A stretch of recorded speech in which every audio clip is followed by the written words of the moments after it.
12h30, 13h. Christine Kelly sur Europe 1. Ravi de vous voir, Gabriel Cluzel et Eric Tegner, aujourd'hui. Bonjour Christine, on croyait être oubliés. Oui, la révolution des oubliés. On va faire notre révolution du coup. On va faire notre révolution avec Yvan Rioufol tout à l'heure. On va parler de Marine Le Pen. On va essayer de comprendre un petit peu les scénarios possibles, en quoi ces réquisitions peuvent être importantes ou pas. On aura Gilbert Collard dans un instant. Rappelons les faits. Mardi, hier, 3 février, au procès en appel dans l'affaire des assistants parlementaires européens, le parquet général a présenté ses réquisitions. Le point qui a été très commenté, c'est que le parquet a demandé 5 ans d'inéligibilité, mais sans demander l'exécution provisoire, donc l'application immédiate. La décision de la Cour d'appel est attendue d'ici l'été 2026. Quelles ont été les réquisitions? Rappelons-les. 4 ans de prison, dont 3 ans avec sursis et inferme, 100 000 euros d'amende, 5 ans d'inéligibilité, donc je disais, sans exécution provisoire. Si les réquisitions sont suivies, que risque-t-elle? Peut-elle être candidate? On va se poser tout de suite la question avec Gilbert Collard. Ensuite, on fait un tour de table avec vous. Bonjour Gilbert Collard. Oui, bonjour. Bonjour. Alors, si les réquisitions sont suivies, que risque-t-elle? Peut-elle être candidate, Marine Le Pen? Bon, d'abord, rien ne dira que les réquisitions soient suivies. Tout à fait. La Cour d'appel, il faut le rappeler quand même, est libre de juger comme elle le veut, en fonction à la fois de ce que le parquet général peut dire et la défense peut plaider. Bon, imaginons que la Cour d'appel prononce sans exécution provisoire l'inéligibilité. À ce moment-là, si Marine Le Pen fait un pourvoi en cassation, l'inéligibilité ne s'applique pas. Mais une campagne électorale, elle l'a dit, avec cette épée de Damoclès sur la tête, est impossible. Donc, s'il y avait inéligibilité, même sans exécution provisoire, ça serait très difficile pour Marine Le Pen de mener une campagne présidentielle. Et ça nous ramène à la question qui est lancinante qu'on se pose depuis le début: comment des juges peuvent-ils, dans une décision, finalement, éliminer une candidate, quoi. Les juges ne sont pas là pour gommer une candidate ou un candidat. Mais ce sont les parlementaires quand même qui ont donné ce pouvoir, qui viole la séparation des pouvoirs aux juges. Alors, on peut espérer, en écoutant le réquisitoire, que les juges de la Cour d'appel auraient une application différente, parce que quand même, c'est passé inaperçu, mais je crois que tous les commentateurs avisés l'ont remarqué, bien sûr, les avocats généraux ont quand même critiqué très vertement toute la philosophie du premier jugement. C'est ça. Ça, il faut bien le voir, notamment en démontrant que l'exécution provisoire n'était absolument pas fondée. Qu'il n'y a pas de risque de trouble à l'ordre public, etc. Voilà, c'est assez stupéfiant. Voilà, ce qui quand même nous ramène à ce qu'on disait à l'époque, à savoir que la décision de première instance était politique.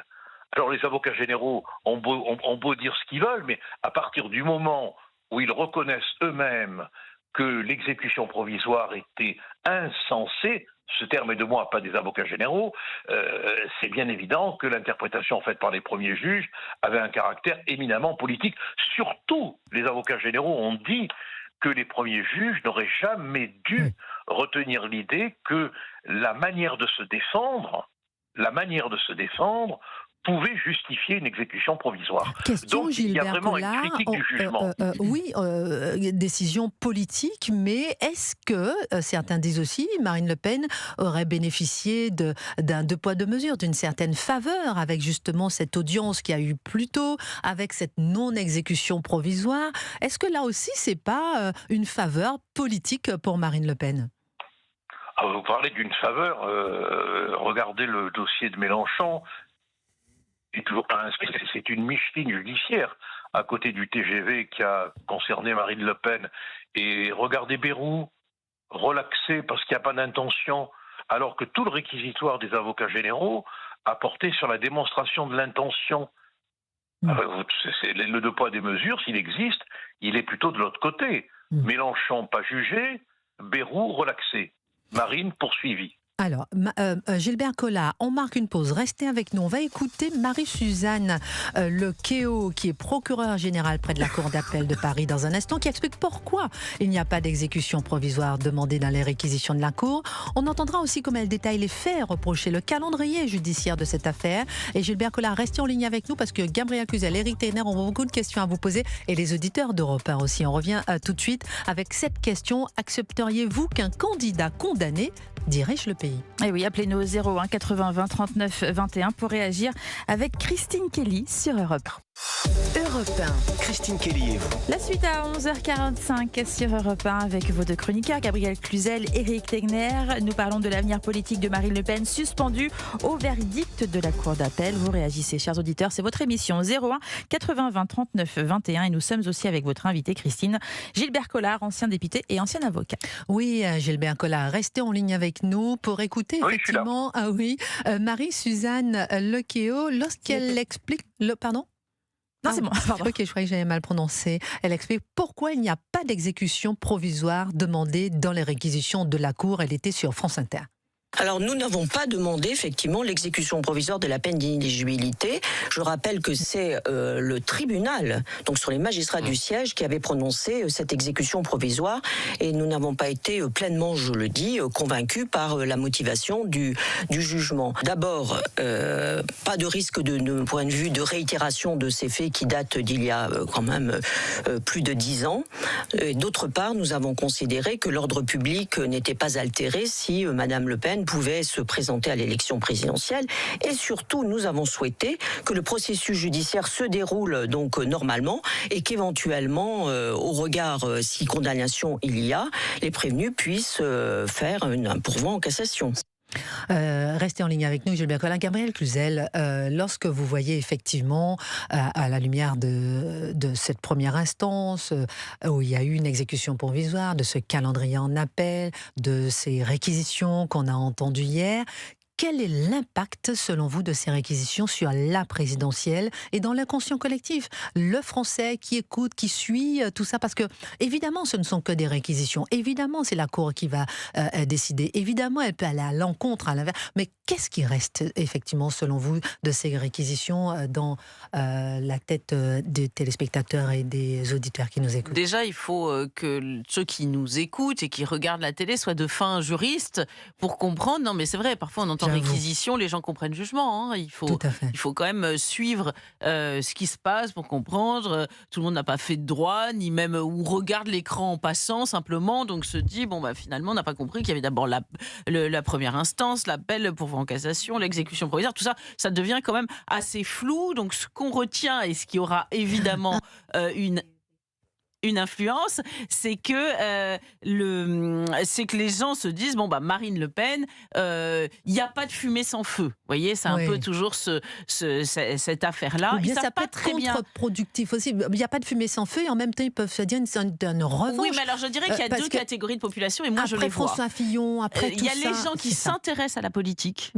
Qui ont un peu de mémoire et qui se disent là quand même ça commence à faire beaucoup, qui trouvent que l'exécution provisoire, et d'ailleurs d'une certaine façon ce qui a été dit montre que l'appel n'a pas a été d'accord avec ceux qui disaient que l'exécution provisoire était assez scandaleuse et politique, hein. C'est la goutte d'eau supplémentaire, donc ceux qui suivent peuvent se dire non mais là franchement ça fait trop, mais néanmoins il y a une partie de la population qui s'intéresse pas à la politique, qui se dit mais Marine Le Pen, en plus ils connaissent pas les faits réellement. Parfois ils savent pas qu'il n'y avait pas d'enrichissement par exemple. Vous voyez, tout ceci compte. L'enrichissement personnel. Il n'y a pas d'enrichissement personnel, c'est un fait. Donc ça change quand même la donne sur le regard que l'on peut porter sur ces affaires. Non, ce qui est très grave, c'est l'incertitude. Et c'est vrai que en cela, on peut se dire que Marine Le Pen a raison quand elle dit si le juge suit les réquisitions, je ne me présenterai pas parce que le Rassemblement national ne peut pas, pour une élection aussi incarnée, ne peut pas rester dans l'incertitude durant des mois et des mois. Sur Europe 1. Éric Tegner, le RN, est-ce qu'il dispose d'un plan crédible si elle ne peut pas être candidate? Est-ce que cette affaire affaiblit-elle durablement à sa crédibilité auprès de son électorat? C'est vrai que c'est les questions que nos auditeurs se posent parce que tout le monde se projette sur l'élection de 2027. Le premier élément, c'est qu'on a eu une réponse hier puisque Marine Le Pen, auprès de CNews, a informé que si les juges suivaient les réquisitions du parquet en appel, dès cet été donc, elle déciderait de ne pas être candidate à l'élection présidentielle. Elle n'attendra pas la Cour de cassation au mois de janvier 2027. Donc, dès cet été, on va savoir si c'est Marine Le Pen qui est candidate ou si c'est Jordan Bardella. C'est le premier élément. Le deuxième élément, c'est Jordan Bardella, candidat à l'élection présidentielle. Quel serait l'impact d'une condamnation de Marine Le Pen ? Eh bien, on se retrouverait avec Marine Le Pen, qui potentiellement 1 ou 2 mois avant l'élection présidentielle, serait sous bracelet électronique chez elle. Donc évidemment que ça va être un poison dans la campagne, dans tous les cas. C'est-à-dire qu'il va y avoir des attaques, notamment contre Jordan Bardella, en lui disant « Oui, mais Marine Le Pen, vous voyez, elle ne vient pas à votre meeting parce qu'elle est obligée de rester chez elle dans sa maison comme une délinquante parce qu'elle a volé l'argent. Et donc, il faut qu'elle rende l'argent. » Donc, dans tous les cas, c'est évidemment un poison.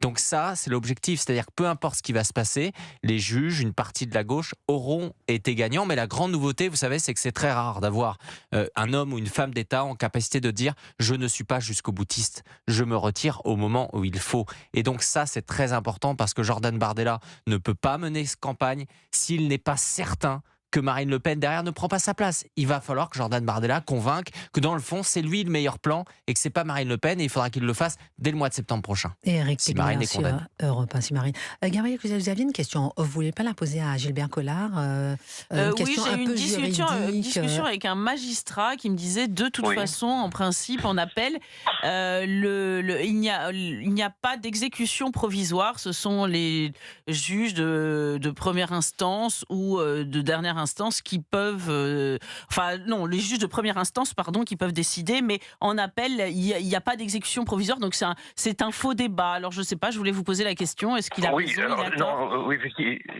Non, il n'a pas tort. La décision d'appel est exécutoire, sauf s'il y a un pourvoi en cassation. Il n'est pas nécessaire en appel d'ordonner une exécution provisoire, puisqu'elle est de fait. Voilà, c'est ça. Mais le pourvoi en cassation empêche l'exécution provisoire. D'accord, très bien. Donc la précision était presque superflue d'une certaine façon. C'est ça finalement. Oui, absolument. Gilbert Collard, j'ai une question également.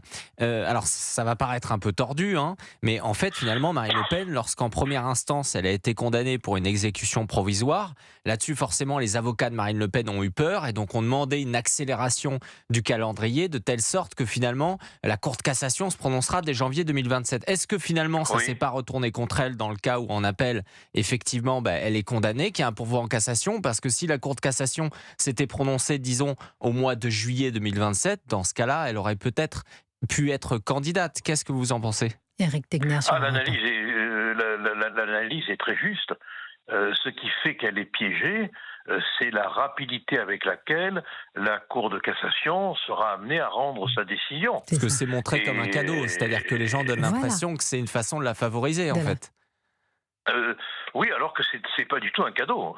C'est une sacrée vacherie, parce que c'est un moyen de la mettre judiciairement KO très vite. Et de l'empêcher, finalement, elle l'a compris, Marine Le Pen, en décidant de ne pas être candidate si l'inéligibilité est prononcée. Mais ce qui serait quand même cohérent de la part de la Cour d'appel, dans la mesure où il n'y a pas d'enrichissement personnel, je crois que cela, il faut le rappeler, et dans la mesure où le Parlement européen a été remboursé. Il faut aussi le rappeler. Oui. Il n'y a pas. Et rappelons aussi, Gilbert Collard, qu'il y a quand même une épée de Damoclès aussi sur un éventuel procès sur le même sujet pour Jordan Bardella. Voilà. Il y a aussi ça. Gilbert Collard, restez en ligne. Pardon. Oui. Et on va prendre Michael. Pardon. Je vous laisse terminer, Gilbert Collard. Non, mais on a quand même l'impression qu'il y a des mines judiciaires qui sont placées un peu partout sous les pas de certains candidats dérangeants. Oui, de certains, effectivement. Michael, restez en ligne avec nous, Gilbert Collard. Michael qui nous appelle de Bretagne, et vous dites que ce jugement est une supercherie. On n'est pas encore en jugement, mais vous dites que c'est une supercherie. Pourquoi ces réquisitions, du coup ? Oui, bonjour Christine, bonjour Maître Collard. Moi je trouve que, en fait, c'est pour bloquer vraiment Marine. Je pense que, comme tout le monde le sait, moi après peut-être que je vais me faire taper dessus quand je vais dire ça, mais la magistrature est très à gauche, on sait très bien. Donc en fait, eux, ce qui les dérange peut-être, c'est que quelqu'un de la droite arrive au pouvoir. On a bien vu, comme on l'a dit tout à l'heure, hein, avec tous ceux qui ont été empêchés de se présenter à la présidentielle parce qu'ils étaient de droite, ou qui ont toujours eu des problèmes au niveau de la justice parce qu'ils étaient des gens de droite. On attend toujours que M. Mélenchon soit un petit peu inquiété aussi pour les mêmes affaires que Marine Le Pen. Donc je pense que ces gens-là, c'est une grosse supercherie. Ils ont peur que Marine Le Pen arrive au pouvoir, peur qu'on ressorte des affaires sur eux parce qu'ils ont dit si la droite arrive au pouvoir, nous, les pauvres gens de gauche, on va encore se faire taper dessus. Quoi. Et c'est vrai que c'est peut-être le sentiment qui reste, quoi que l'on fasse, quoi que l'on dise, c'est cette, comme s'il y a peut-être un sentiment de procès politique. Mickaël, une question. Si Marine Le Pen, supposez que vous votiez pour la droite nationale, et si Marine Le Pen est condamnée et peut se présenter à la présidentielle, est-ce que vous oseriez voter pour quelqu'un qui a été condamné? À 1000%. Ah oui. Ah oui. Pour vous, il n'y a pas d'impact? Non. Parce que pour vous, c'est quelque chose, voilà, c'est une sorte de procès politique, c'est ce que vous expliquiez. Si on faisait une enquête sur tous ceux qui sont au Parlement européen, dites-moi lequel qui n'a pas fait ça. Non, mais c'est intéressant de voir effectivement que si on ne fait pas, il faut faire des enquêtes effectivement sur tout et traiter tout le monde de la même façon. Et c'est effectivement toujours la même question qui se pose. Merci beaucoup, Mickaël. Par contre, mais s'il y a eu un enrichissement personnel, peut-être que j'aurais changé d'avis. Oui, c'est ça. Mais là, sachant qu'il n'y en a pas. Bien sûr. On n'est même pas sur l'emploi fictif. Oui, on n'est même pas sur l'emploi fictif, dit Éric Tegner. Gilbert Collard veut peut-être réagir au propos de Mickaël. Non, mais de toute manière, les juges sont censés juger au nom du peuple français. Donc, si la candidate est élue, c'est le peuple français qui aura parlé. Donc, c'est au nom du peuple français qu'elle sera élue. Il faut quand même pas oublier que le juge n'est que délégataire de la volonté populaire. En théorie. En théorie, voilà. Ah ben oui, bien sûr. En pratique, jamais. Oui. En pratique, jamais. Mais c'est l'occasion de rappeler. Oui, bien sûr, comme toujours, il fait oui. Il faut bien que la Vierge apparaisse de temps en temps pour qu'on y croie. Voilà, c'est pareil pour la justice. Oui. Non, mais c'est vrai qu'elle n'est pas. En tout cas, il reste ce sentiment de justice politique, mais aussi ce sentiment, peut-être, Gilbert Collard, d'impuissance. C'est-à-dire que comme si les trains passent sans la volonté du peuple, comme si c'est encore la déconnexion des élites par rapport à la volonté du peuple. Et ça aussi, voilà, c'est en tout cas c'est ce qu'on pouvait dire. Mais vous vous rendez compte, le procureur de la République que l'on a écouté tout à l'heure critique la décision des premiers juges parce qu'elle parle sur l'exécution provisoire. En nous disant que elle n'est pas fondée. Donc c'est quand même, je veux dire, ça veut dire que toutes les critiques qu'on a pu formuler, qu'on nous a reprochées, en indiquant que cette motivation était politique, ces critiques validées par le parquet général. Incroyable. On va rester en ligne avec nous, Gilbert. Mickaël, un autre Mickaël qui nous appelle d'Île-de-France cette fois. Et pour vous, c'est un coup dur ou bien c'est un coup de pouce qui est donné finalement au Rassemblement national, Mickaël? Bonjour à vous, Christine. Bonjour, Mickaël. Écoutez, pour moi, c'est un coup de pouce dans la mesure où chaque coup porté contre le RN le renforce de plus en plus. Je pense que les gens, au contraire, qui étaient hésitants peut-être à voter Jordan Bardella, vont se dire que la ficelle est vraiment plus très grosse. C'est pas une ficelle, c'est une corde, c'est un câble. Que dis-je ? C'est un poteau, ça se voit vraiment trop. Donc je pense que les gens vont voter qui étaient hésitants pour Jordan Bardella. Et ce qui peut se passer, c'est qu'au lieu d'avoir Marine Le Pen 5 ans à la présidence, nous aurions dans ce cas-là Jordan Bardella pendant 5 ans. Et du coup, 5 ans après, pour 10 ans, Madame Marine Le Pen. Restez en ligne avec nous, Mickaël, pour pouvoir analyser tout ça. Ça m'intéresse. On marque une pause, on revient. Gilbert Collard, restez avec nous. Éric Tegner, Gabriel Cluzel. On marque une pause. Appelez-nous au standard d'Europe 1. Coup dur ou coup de pouce pour Marine Le Pen. Ces réquisitions, appelez-nous pour témoigner. Au 01 80 20 39 21, le numéro du standard d'Europe 1 et non surtaxé. Belle journée. Il est 11h58 avec Christine Kelly sur Europe 1. 11h30, 13h. Christine Kelly sur Europe 1. Mickaël, vous êtes en ligne avec nous, Gilbert Collard également. Je vous propose d'écouter la réaction du ministre de la Justice, Gérald Darmanin, qui était sur RTL ce matin. Et je reviens vers vous, Mickaël et Gilbert Collard. Il y a une justice qui fait partie d'un système démocratique. Madame Le Pen a fait appel, c'est son droit le plus strict, elle fait valoir ses droits et le juge du siège ne s'est toujours pas prononcé. C'est dans plusieurs semaines, je n'ai pas de commentaire à faire. Madame Le Pen a pu, je crois, tout le monde a vu, à la fois montrer sa défense comme celle de ses co-accusés. Il y a déjà eu une première instance qui l'a condamné. Justement, et il y aura après ce procès, vous aviez dit, vous, après ce procès, que vous trouviez, je cite vos mots, choquant, l'idée qu'elle puisse ne pas se présenter. Et il y aura après la cour d'appel, une cour de cassation si elle souhaitait la saisir, bien évidemment. Mickaël, je reviens vers vous. Vous dites effectivement que c'est un coup de pouce pour Marine Le Pen, que ça incitera à voter ou bien pour Marine Le Pen si elle peut se présenter, ou bien pour Jordan Bardella. Est-ce que vous avez une question à poser peut-être à Maître Gilbert Collard, qui est notre spécialiste du dossier aujourd'hui? Écoutez, je pense que M. Collard ne dirait pas la stratégie à l'antenne du RN. Mais je pense que c'est une évidence. Une évidence dans la mesure où le RN, depuis des années, dit que tout a été utilisé, tout a été tenté au niveau des différents partis politiques. Si le parquet fait en sorte de rendre impossible la candidature de Mme Le Pen, Mme Le Pen se présentera à l'élection suivante en disant que M. Bardella n'a pas pu avoir exactement toute la plénitude nécessaire, même s'il était président de la République dans cette hypothèse-là. L'élection suivante, c'est-à-dire, mais la France n'existera plus, là. L'élection suivante, c'est ça?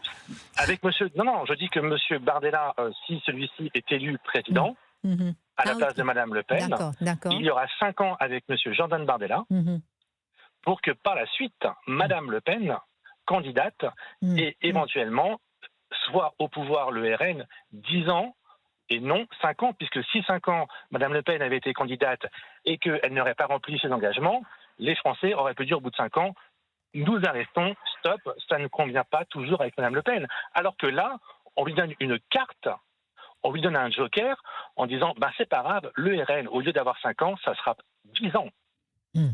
Qu'est-ce que vous en pensez, Gilbert Collard? Moi, j'en pense ça. On ne peut pas faire de la science-fiction politique, c'est impossible. Mais ce qui est certain, c'est que les Français, au plus profond d'eux-mêmes, et c'est vérifié à travers toute notre histoire, ne serait-ce que la passion française pour le comte de Monte Cristo, les Français n'aiment pas ce qu'ils ressentent comme une persécution judiciaire. Or, quelle que soit l'analyse qu'on puisse faire du dossier, il y a vraiment une volonté farouche du parquet financier de poursuivre le RN, de le faire condamner. Je reprends ce que je disais tout à l'heure, quand on compare le traitement fait à Mélenchon, le traitement fait à Bayrou et le traitement fait à Marine Le Pen, on se rend bien compte qu'il y a 2 poids et beaucoup de démesures. Donc les Français le perçoivent, ils s'en rendent compte et ça les indigne et ils ont raison d'être indignés. Et ce que je dis, je le dirais de la même manière si c'était le représentant d'un autre mouvement politique. C'est au fond de nous, ça. Le sentiment de justice, on l'a au fond de nous. Et quand on sent que quelque part, la justice ne fonctionne pas comme elle devrait fonctionner, ça nous révolte, et ça se traduit dans les urnes. Maintenant, on a l'impression que le symbole de la justice, c'est le glaive, la balance et l'urne. C'est effrayant. C'est effrayant. Merci beaucoup Gilbert Collard d'avoir été en direct avec nous sur Europe 1 sur les réquisitions et ce procès en appel dans l'affaire des assistants parlementaires européens. Merci beaucoup à Mickaël aussi de nous avoir rappelé d'Île-de-France et d'avoir dit à quel point pour vous ça représente un coup de pouce pour le Rassemblement national. Éric Tegner, Gabriel Cluzel, selon vous, est-ce que cette affaire peut-elle décider elle seule de la présidentielle de 2027 ?